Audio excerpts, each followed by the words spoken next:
우리가 지난 2월 한 달간 아주 중요한 영적 기초를 다져봤습니다. 혹시 기억나십니까?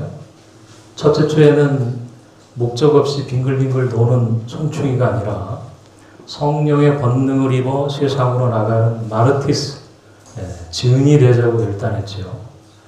그리고 지난주에는 한쪽 날개로만 퍼덕거리는 무기력한 신앙이 아니라 성전 예배와 목장 교제라는 두 날개를 활짝 펴서 비상하자고 선포했습니다. 우리가 이 두 날개를 온전히 회복될 때 우리 광주 동문교회는 독수리처럼 저 높은 곳을 향해 힘차게 날아오를 줄로 믿습니다. 자, 이제 우리는 두 날개를 펴고 비상할 준비가 되었습니다. 그런데 막상 세상에서 날아가 보니까 무엇이 보입니까? 세상이 만만하던가요? 오늘 본문 사도행전 3장에서는 아주 대조적이고 아이러니한 두 장면이 겹쳐서 나옵니다. 먼저 장소를 보십시오.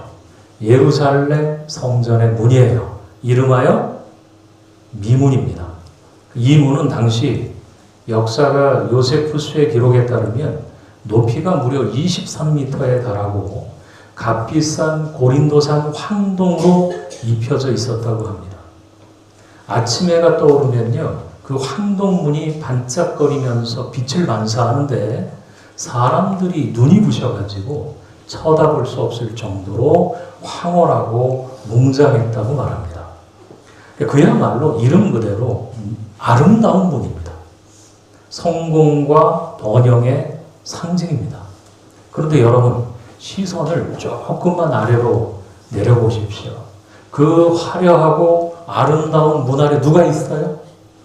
2절을 보니까 나면서 못 걷게 된 이가 있단 말이에요. 성경은 그가 구걸하고 있었다고 말합니다. 가장 아름다운 문과 가장 비참한 거지의 만남, 가장 거룩한 성전과 가장 부정한 장애의 만남, 이것이 바로 우리가 살아가는 이 시대, 2026년의 이 세상의 모습이 아닌가 싶습니다. 겉으로는 미문처럼 화려합니다. 대한민국의 발전 얼마나 놀랍습니까? 21세기 최첨단 과학, 밤이 되면 휘황찬란하게 빛나는 도시의 야경, 하루가 다르게 쏟아져 나오는 신상품들, 인스타그램과 유튜브에 올라오는 행복해 보이는 사진들, 그러니까 세상은 너무나 아름답고 세련되고 화려하고 멋져 보입니다. 그런 걸 보면 우리를 주눅이 들게 만들어요. 하지만 그 화려한 문명을 한꺼풀만 벗겨보면 그 실상은 어떻습니까? 그 안에는 태어날 때부터 걷지 못하는 영적 장애, 깊은 우울과 공허, 경제적 결핍, 깨어진 가정의 아픔을 안고 누가 내 손을 좀 잡아줄 사람이 없나? 제발 나 좀 살려달라고 속으로 절규하는 비참한 영혼들이 널려 있습니다. 그 화려한 빌딩 숲 사이로 마음이 병든 사람들이 넘쳐납니다. 겉은 미문인데 속은 안중뱅이. 이것이 미문 앞에 거지와 같은 세상의 실존입니다. 오늘 이 자리에 오신 여러분들 중에도 혹시 이런 마음으로 오신 분은 안 계십니까? 교회 올 때는 말끔하게 차려입고 웃으며 왔지만 속마음은 타들어가고 있지 않습니까?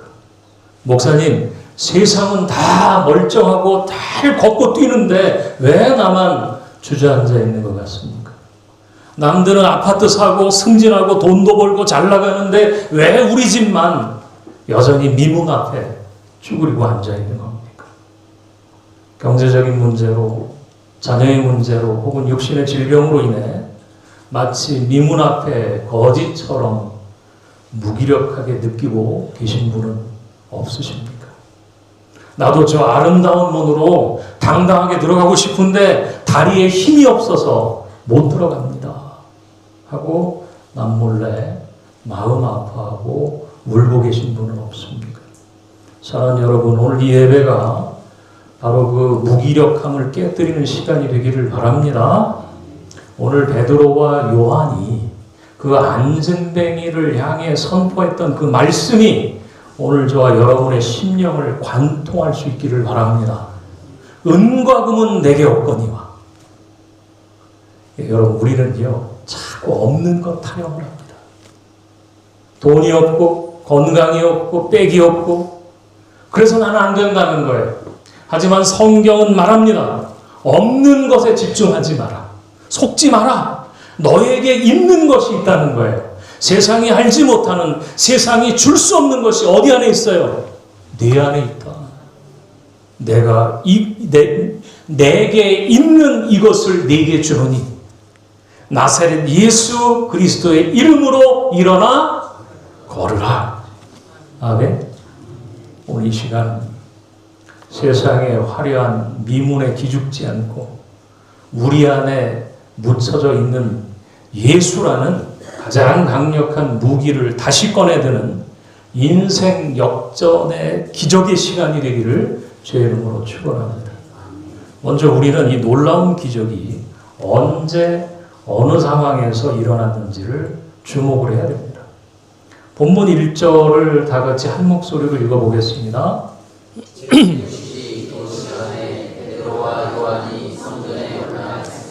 제 부시는 우리 시간으로 오후 3시예요. 그러니까 유대인들은 하루에 3번 시간을 정해놓고 기도했습니다. 오전 9시, 정오, 오후 3시예요. 성경을 자세히 보십시오.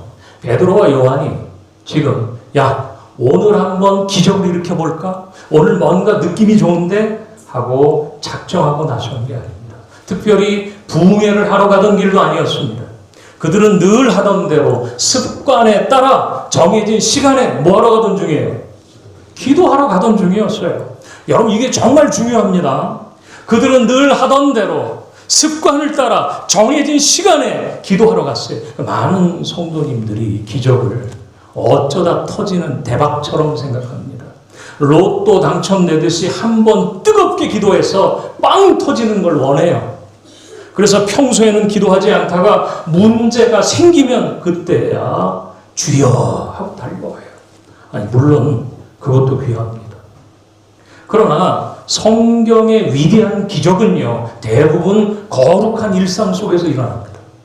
매일매일 반복되는 지루한 기도의 시간, 아무 일도 일어나지 않는 것 같은 그 예배의 자리를 묵묵하게 지키던 사람들에게 하나님의 능력이 임했다니까요.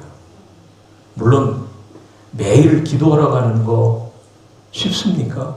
쉽지 않아요. 베드로라고 매일 가고 싶었겠습니까? 어떤 날은 몸이 천근만근이고 어떤 날은 기도가 안 나와서 벽 보고 앉아있다 오는 것 같을 때도 있었을 겁니다.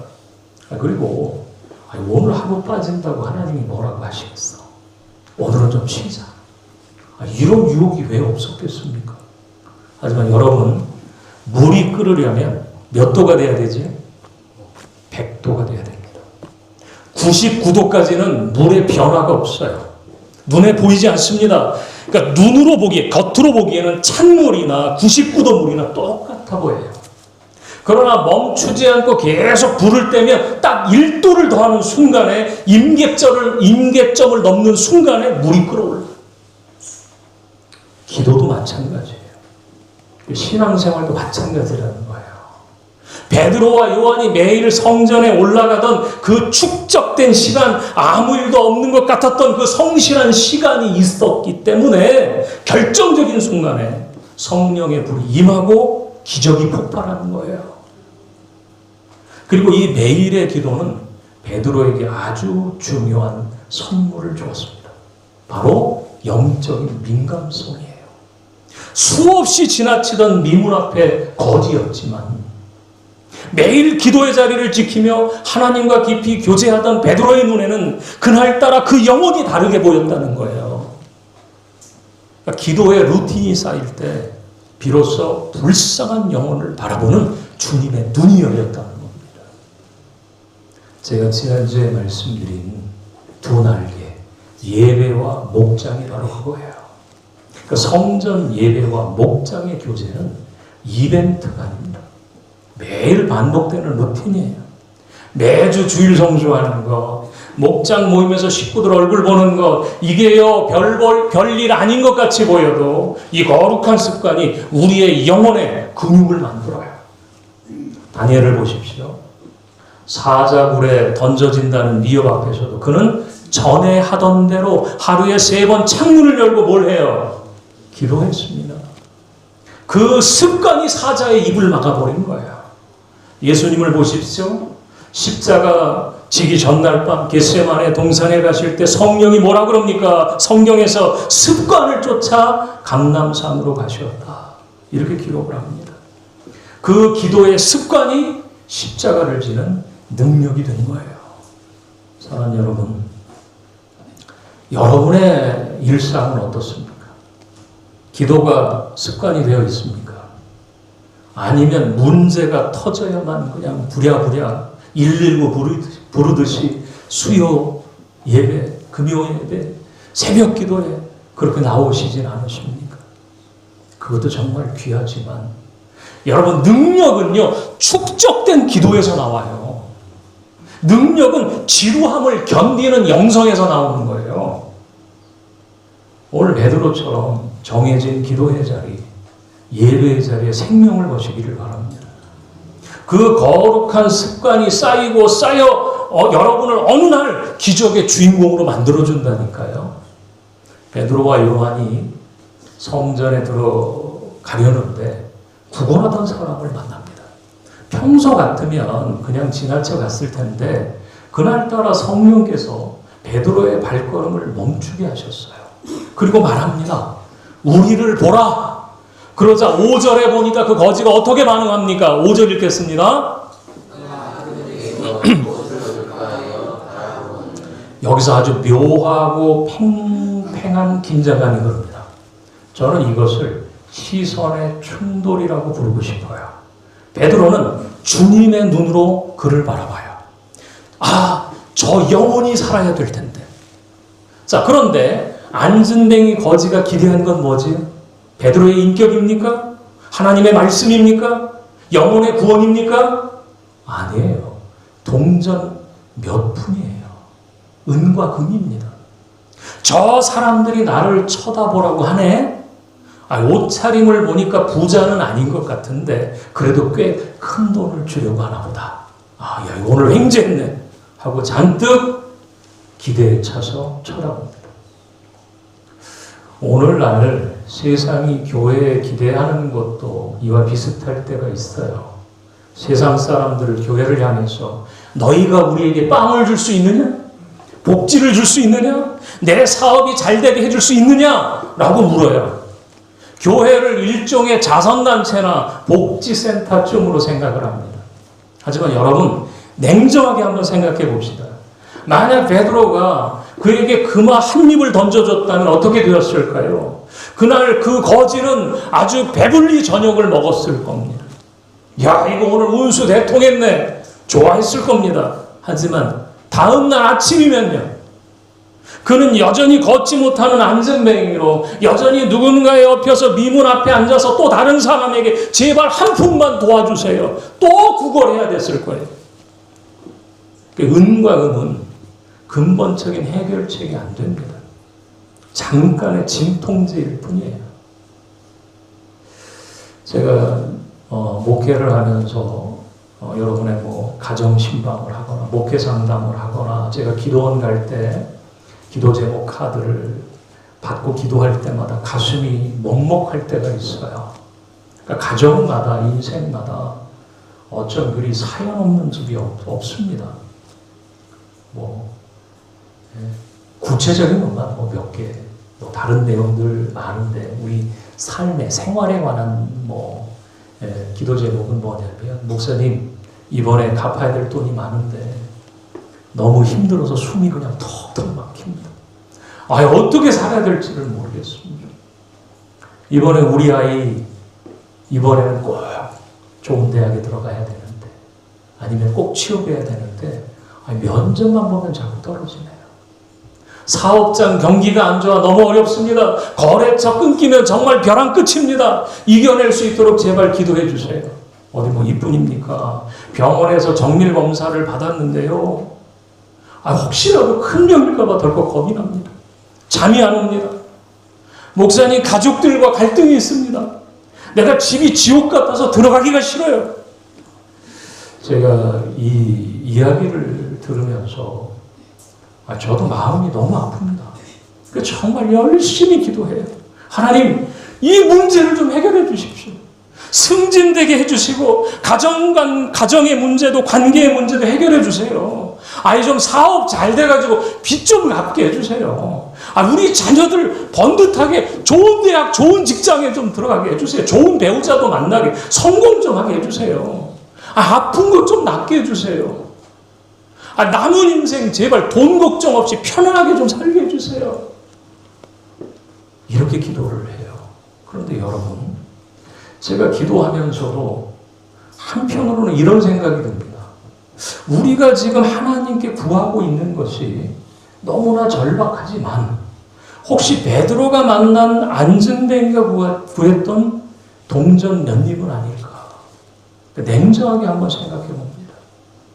만약에 오늘 하나님이 기적처럼 응답하셔서 급한 불을 꺼주시면, 빚을 갚아주시면, 병이 나으면, 자녀들이 잘 되면 그것으로 인생의 문제가 끝납니까? 행복 시작입니까? 아닙니다. 산 넘어 산이라고. 이번 달 넘기면 다음 달 오고요. 이번에 넘기면 그 다음에는 어떡할 거예요? 돈 문제 해결되면 다른 관계 문제가 터져버리고요. 이게 딱 오늘 본문에 나오는 안승뱅이의 모습 아닙니까? 우리가 구하는 동전 한 입, 베드로가 던져주면 당장 오늘 저녁은 배불리 먹을 수 있다니까요. 하지만 내일 아침이 되면요. 그는 여전히 걷지 못하는 다리를 이끌고 또다시 누군가에게 엎혀서 미문 앞에 또 구걸을 해야 돼요. 사랑하는 여러분, 하나님이 우리에게 주시고자 하는 건요, 진통제가 아니에요. 치유입니다. 치유. 동전 몇 입을 쥐어주는 것이 아니라 그 자리를 털고 일어나 걷게 하는 능력을 주시기를 원하시는 거예요. 돈이 없어도 기죽지 않는 담대함, 고난이 와도 기도로 뚫고 나가버리는 영적인 야성. 성령은 여전히 미문 앞에, 상황은 여전히 미문 앞에 거지 같을지라도 내 영혼은 춤추며 하나님을 찬양할 수 있는 그 예수의 생명. 그것이 진짜 기적 아니겠습니까? 근데 우리는요, 지금 너무 작은 것을 구하고 있어요. 오늘날 현대교회의 위기가 무엇인지 아십니까? 세상은 은과 금을 달라고 소리치는데요, 교회마저도요, 덩달아 은과 금이 필요하다고 해요. 그리고 그래, 야, 우리도 은과 금 많아. 우리도 너희 못지않게 화려해. 자랑하려고 하는 거야. 화려한 건물, 세련된 프로그램, 입이 또 벌어지는 많은 예산, 또 그 교회 가장에 볼거리가 넘쳐납니다. 콘서트를 방불케 하는 웅장한 사운드, 화려한 조명, 수백 명의 성가대와 오케스트라가 만들어내는 압도적인 찬양, 어디 그뿐입니까? 프로 뮤지션 빵채는 찬양단의 기가 막힌 실력들, 연주 실력, 보컬, 또 세련된 편곡은 여기가 교회인지 대형 가수의 콘서트장인지 헷갈릴 정도예요. 우리는 이런 것들로 세상을 감동시키려고 해요. 예전에 어느 분이 그러더라고요. 야, 우리 교회 시설 좀 봐라. 얼마 전에 7층으로 졌는데 거기 안에 수영장이 있는 거예요. 볼링장이 있다는 거예요. 여러분, 교회에 수영장 있는 거 보셨습니까? 너무 놀랐어요. 우리 카페가 스타벅스보다 좋아. 우리 교회 주차장이 백화점보다 넓은데, 여러분, 제가 서울 세미나 가서 봤어요. 주차장이 백화점보다 넓습니다. 그러니까 와봐 그러는 거야. 근데 여러분, 냉정하게 한번 물어봅시다. 우리가 이런 볼거리와 사운드로 세상과 경쟁해서 이길 수 있습니까? 아무리 교회가 시설이 좋아도 5성급 호텔 이길 수 있습니까? 아무리 찬양팀 실력이 좋아도 세상의 프로가수들 콘서트 따라갈 수 있습니까? 세상은 엔터테인먼트에 있어서 우리보다 훨씬 전문가들이에요. 세상 사람들이 교회 오는 이유는 세상에 널리고 널린 그 볼거리를 또 보고 싶어서 오는 게 아니라니까요. 그들은 백화점에도 없고 콘서트장에도 없고 대학 병원에도 없는 것, 세상 그 어디를 가도 채울 수 없는 내 영혼의 갈급함을 채우기 위해, 생명을 찾기 위해 이 자리에 오는 거예요. 그런데 교회마저 생명은 없고 쇼만 하고 있다면 그것만큼 비참한 일이 어디 있겠습니까? 중세시대 유명한 일화가 있어요. 들어보신 분도 계실 겁니다. 당대 최고의 신학자였던 토마스 아퀴나스가 로마 교황청을 방문했습니다. 당시 교황이었던 인노첸시오 4세가 헌금이 가득 찬 금화와 보석들을 보여주면서 아주 자랑스럽게 말을 했어요. 보시오 선생, 이제 교회는 베드로처럼 은과 금은 내게 없거니와 라고 말하다 그 가난한 시대는 지났어. 우리에겐 그 은과 금이 넘쳐난다오. 이제 우리는 못할 것이 없다오. 그러자 토마스 아퀴나스가 그 화려한 보석들을 바라보면서 씁쓸하게 웃으면서 이렇게 말합니다. 맞습니다, 교황님. 교회에 은과 금이 넘쳐나는군요. 그러나 교회는 이제 나사렛 예수의 이름으로 일어나 걸으라고 말하는 능력도 잃어버렸습니다. 사라져버렸습니다. 여러분, 우리 광주동문교회는 어떻습니까? 어쩌면 우리는 화려한 시설을 자랑하는 대형교회들을 보면서 속으로 이렇게 생각할지도 모릅니다. 목사님, 솔직히 우리 교회는 저렇게 자랑할 만한 대단한 은가금 없잖아요. 건물이 뭐 크지도 않고 웅장한 오케스트라도 없고 예산이 막 넘쳐나는 것도 아니지 않습니까? 그렇다고 해서 뭐 로비에 그냥 뭐 큰 커피숍이 있는 것도 아니고 제가 그 교회 세미나장에 교회 안에 그 교육관이 있는데 뷔페 식당으로 해놨더라고요. 가니까 식당인데 뷔페식으로 돼 있어요. 너무 놀랐어요. 아니 그래서 대체적으로 죄송합니다만 교회가 이제 대형 교회에서 오셨던 분들이 그렇게 생각할 수 있어요.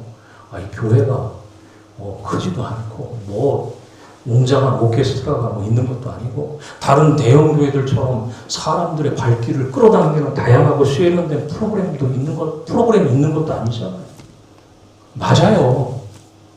우리 교회가요, 세상의 기준으로 볼 때는요, 엄청난 은과 금을 자랑할 큰 교회는 아니에요. 그러나 여러분, 저는 우리 이 광주 동문교회가 너무나 좋습니다. 목사인 저는 우리 교회가 너무 자랑스럽고 사랑스러워요. 은과 금이 넘쳐나서가 아니라 오히려 우리에게 없기 때문에 진짜 기적의 조건이 갖춰져 있다고 생각을 합니다. 여러분, 교회가 작다고 하나님의 은혜까지 작은 거 결코 아니에요. 교회가 작다고 하나님의 능력까지 작습니까? 만약 베드로의 주머니에 은과 금이 넉넉히 있었다면 어떻게 했을까요? 아마 가엾은 마음에 주머니에서 금화 몇 입 꺼내서 나눠주고는 던져주고는 예배 시간 늦겠다고 훌쩍 성전으로 들어가 버렸을 겁니다.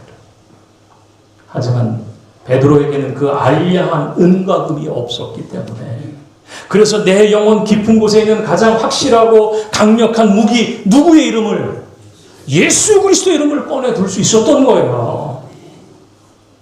우리 광주 동문교회가 수천 수백 명이 모이는 의리의리한 건물이 아니라고, 재정이 넉넉하지 않다고 여러분 기죽을 필요 없습니다. 크고 화려한 다른 교회 부러워하지 마십시오. 하나님께서 우리에게 허락하신 우리 광주 동문교회 여러분 더 깊이 사랑하시길 바랍니다. 요즘에는 내 교회가 없다고 하잖아요. 마치 마트에서 물건 고르듯이 쇼핑하듯 교회를 고른다는 거예요. 말씀은 저 교회가 좋으니까 저리로 가고, 찬양은 이 교회가 더 뜨거우니까 내가 이 교회 여기로 가고, 프로그램은 그 교회가 잘 되어 있으면 우리 그리로 가자. 여러분, 신앙생활은 쇼핑이 아닙니다. 교회는요, 가족이에요. 영적인 가족입니다. 우리가 내 부모님이 가난하다고, 연약하다고, 못 배웠다고, 혹은 내 마음에 쏙 들지 않는다고 해서 앞으로 우리 부모 아니야. 그리고 부모 바꿀 수 있습니까? 아니, 연약하고 부족한 점이 있어. 나를 낳아주신 내 부모고 내 가족이기 때문에 끝까지 품고 사랑하는 거 아닙니까? 교회도 마찬가지. 우리 농문교회가요, 세상의 대형 교회들처럼 모든 거 완벽하게 갖추지 못했습니다. 많이 작아요. 많이 연약해요. 많이 부족한 부분들이 있습니다. 그러나 이곳은 하나님께서 우리를 묶어주신 영적 가족들, 바로 우리 교회예요. 여러분이에요. 얼마나 소중합니까? 사람보다 건물이 소중합니까? 여러분, 믿음보다 프로그램이 더 소중합니까? 여러분 한 분이 천하보다 귀한 거예요. 보배롭고 존귀하다 그랬어요, 하나님이. 교회의 진짜 능력은 건물의 평수나 화려한 프로그램에서 나오는 거 아니에요. 비록 세상이 자랑하는 은과 금은 부족해도 교회의 성도님들이 서로의 손을 뜨겁게 아주 따뜻하게 잡아주고 서로 하나님의 은혜와 사랑 안에서 예수의 이름으로 서로를 일으켜 세워주는 진짜 사랑이 있느냐는 거예요, 교회 안에. 그 예수 그리스도의 사랑이 교회 안에 있느냐. 건물이 크고 거기서 싸우면 싸우고 서로 미워하고 질투하고, 그게 교회라고 할 수 있겠습니까? 진짜 사랑입니다. 이것이 광주동문교회의 전부요, 진짜 능력인 줄로 믿습니다. 여러분의 삶도 마찬가지지요. 내게 가진 알량한 은과 금으로, 여러분, 내 돈으로, 내가 번 돈으로 자녀들 인생 책임지려고 하지 마십시오. 내가 가진 부족한 인맥과 경험으로 사업 버텨내려고 하지 마십시오. 오히려 은과 금이 부족함을 감사하게 여기시길 바랍니다. 내게 은과 금이 없음을 핑계대지 말고 내 안에 예수가 없음을 애통해야 된다. 우리의 자녀에게, 우리의 가정에 예수가 없음을 애통해야 하는 저와 여러분들이 되시기를 바랍니다. 베드로는요, 그 거지의 기대를 무참히 깨버립니다. 뭐라 그래요? 은과 금은 내게 없거니와. 아마 이 얘기를 듣고 거지는 실망했을 겁니다. 뭐야? 돈도 없으면서 왜 쳐다보라고 했어? 고개를 돌렸을지도 몰라. 그런데 베드로 거기서 멈추지 않습니다. 더 큰 목소리로 선포해. 내게 있는 이것을 네게 주노니 나사렛 예수 그리스도의 이름으로 일어나 걸으라. 베드로가요, 돈이 없어서 미안하다고 하지 않았어요. 주눅들지 않았어요. 나는 돈이 없어. 자, 하지만 돈으로 살 수 없는 생명이 나한테 있어. 나는 세상이 줄 수 없는 걸 너한테 줄 수가 있어. 이 영적인 야성이 우리 안에 있어야 돼. 여러분, 다시 한번 말씀드려요. 세상에 기죽지 마세요. 아유, 내 친구 남편이 주식 대박 나서 집도 그냥 좋은 거 사고 차도 그냥 바꾸고, 아예 아무개는 그 아들이 대기업 들어갔다며. 이런 비교식 때문에 나는 금도 없고 은도 없어. 그냥 한참에 언제까지 우리 그렇게 사시겠습니까? 우리에게는 만유의 주예요. 모든 우주 만물의 주인, 천지를 지으신 하나님의 아들 예수 그리스도의 이름이 우리 안에 있단 말이에요. 그 이름이 어떤 이름이에요? 사망 권세를 깨뜨리는 이름이에요. 그 이름은 우울증을 떠나게 하고 기적을, 가정을 회복시키고요, 운명을 바꾸는 능력의 이름이라니까. 말로만 끝나지 않아요. 7절 한번 읽겠습니다. 시작.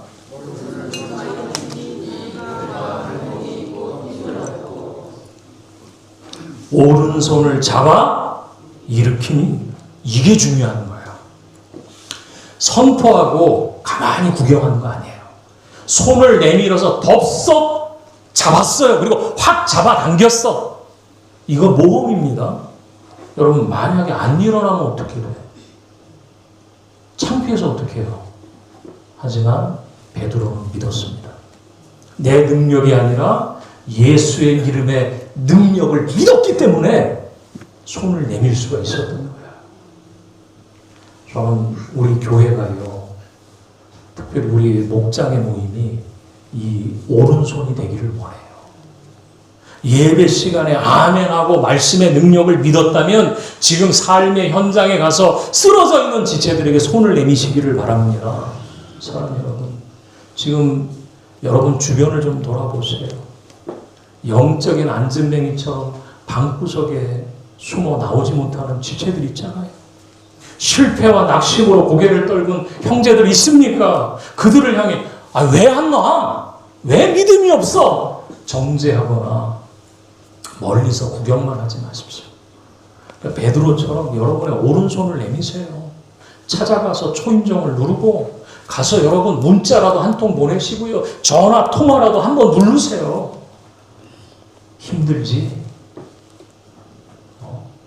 어려워하지 마. 힘내. 우리 언제 밥 한 번 먹자. 차 한 잔 마시자. 따뜻한 손을 내미십시오. 힘내. 내가 기도하고 있잖아. 우리 교회에서 기도하고 있어. 하나님이 너를 사랑하셔. 어깨를 좀 두드려 주십시오. 제가 매일 아침마다 여러분들에게 오늘의 말씀, 오늘의 묵상, 오늘의 기도를 보내드리는데 받고 계십니까? 혹시 메일 받고 싶으신 분은 안내위원에게 전화번호를 남겨주시면 제가 매일 아침마다 오늘의 말씀, 오늘의 묵상, 오늘의 기도를 보내드리는데요. 항상 여러분들이 말씀을 받고 아멘 해주시는 분들도 계시고 그냥 매일 들어오는 문자니까 그냥 받고 아마 묵상하시는 분들도 계시는데 놀라운 건 그 아멘 하시는 분들의 3분의 1이 우리 교인들이 아니에요.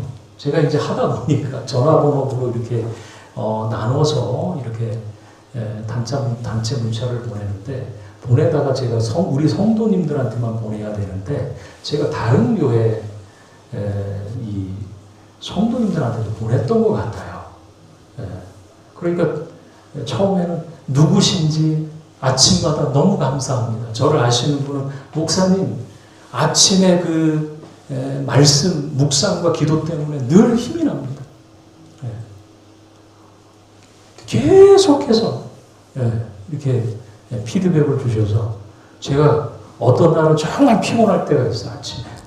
아침에 피곤해가지고 오늘은 조금 그러면은 그걸 기다리시는 분들을 생각을 하면 내가 도저히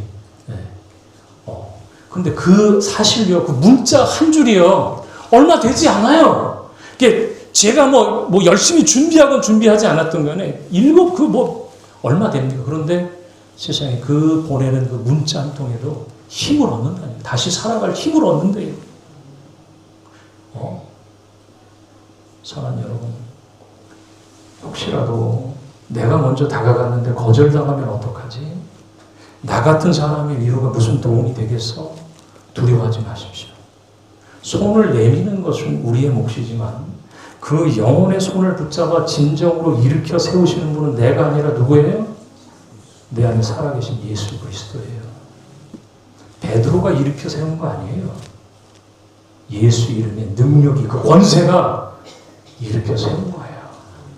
그 작은 손길 하나가 그 따뜻한 말 한마디가 바로 나사렛 예수 이름이 되어 그를 일으켜 세우는 기적의 통로가 된 거예요. 그렇게 손을 잡아 일으킬 때 8절에 어떤 역사가 일어났습니까? 8절 읽겠습니다.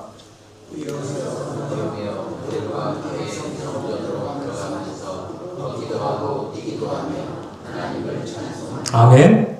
40년 동안 한 번도 걷지 못하는 다리에 근육이 생겼어요. 신경이 살아났습니다. 이것이 교회의 능력입니다. 말씀의 능력이에요. 예배의 능력이고 기도의 능력이에요.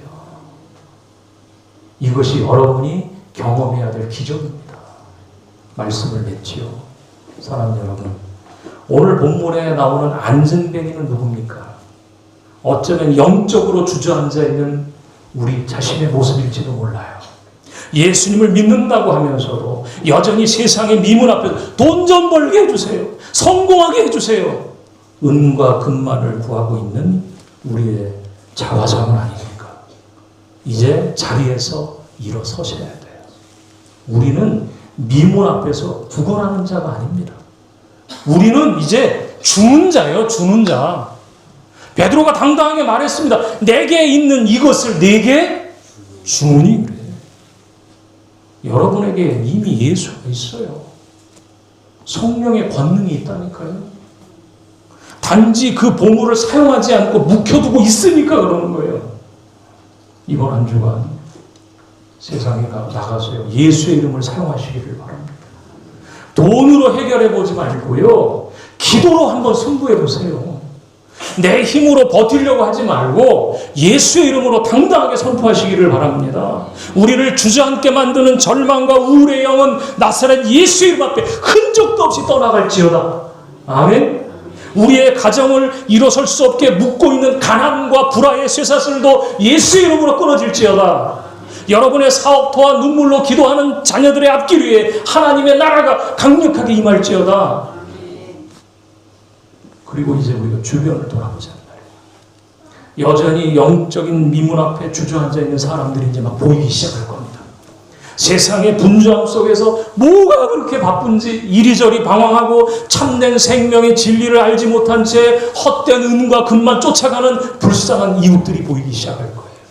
상처와 시험에 들어서 예배 자리에 나오지 못하고 있는 우리의 지체들이 보일 거예요. 삶의 무게에 짓눌려서 깊은 낙심과 절망에 빠져있는 사랑하는 가족들이 이제 보이기 시작할 겁니다. 그들에게 다가가시라는 거예요. 그리고 베드로처럼 여러분의 따뜻한 오른손을 내밀어 꽉 붙잡아 주시기를 바랍니다. 일어나자. 우리 같이 가자. 예수님이 너를 사랑하셔. 그때 그들의 발과 발목에 힘이 생기는 거예요. 여러분의 삶이 걷고 뛰고 찬양하는 기적의 현장이 될 줄로 믿습니다. 여러분, 내게 없는 것에 속아서 기죽지 마십시오. 내게 있는 가장 확실한 무기, 예수 그리스도로 승부하는, 세상을 이기는 우리 광주 동문교회 모든 성도가 되시기를 주의 이름으로 간절히 축원합니다. 기도하겠습니다. 하나님 아버지, 오늘 거룩한 주일 세상의 말씀으로 주저앉았던 우리의 심령을 일으켜 세워주시니 감사합니다. 세상의 화려한 미문 앞에서 은과 금이 없다고 주눅들고 내 영혼 깊은 곳에 있는 나사렛 예수의 능력을 잊고 살았던 우리의 무기력함을 용서하여 주시옵소서. 특별히 주님, 우리에게 광주 동문교회라는 귀한 영적 가족을 허락해 주심을 감사합니다. 세상의 대형교회들처럼 화려한 건물이나 웅장한 프로그램은 부족할지라도 우리에게는 세상을 살리는 가장 강력한 무기인 예수 그리스도의 이름이 있음을 믿습니다. 교회를 쇼핑하듯 평가하려고 했던 마음을 씻어주시고 우리의 연약함마저도 내 영적인 가족이기에 끝까지 품고 사랑하는 우리 모든 성도들 되게 하옵소서. 이 시간 나사렛 예수 이름으로 간절히 구하노니 우리를 짓누르는 우울과 절망, 가정을 묶고 있는 가난과 질병의 쇠사슬을 끊어주시고 온전히 회복시켜 주시옵소서. 나아가 이 생명의 능력을 품고 영적인 미문 앞에 주저앉은 이웃과 낙심한 가족, 상처받은 지체들을 향해 따뜻한 오른손을 내밀게 하옵소서. 행여나 거절당할까 두려워하는 마음을 제하여 주시고 내가 내민 그 손을 통해 진짜 영혼을 일으키시는 분은 예수 그리스도이심을 굳게 믿게 하옵소서. 이번 한 주간도 세상에 은과 금이 없다고 기죽지 않고 내게 있는 가장 확실한 예수 그리스도의 이름으로 승부하여 승리하는 우리 동문교회 성도들 되게 하여 주시옵소서. 우리를 영원한 절망에서 일으켜 세워주신 나사렛 예수 그리스도의 이름으로 간절히 기도하옵나이다. 아멘.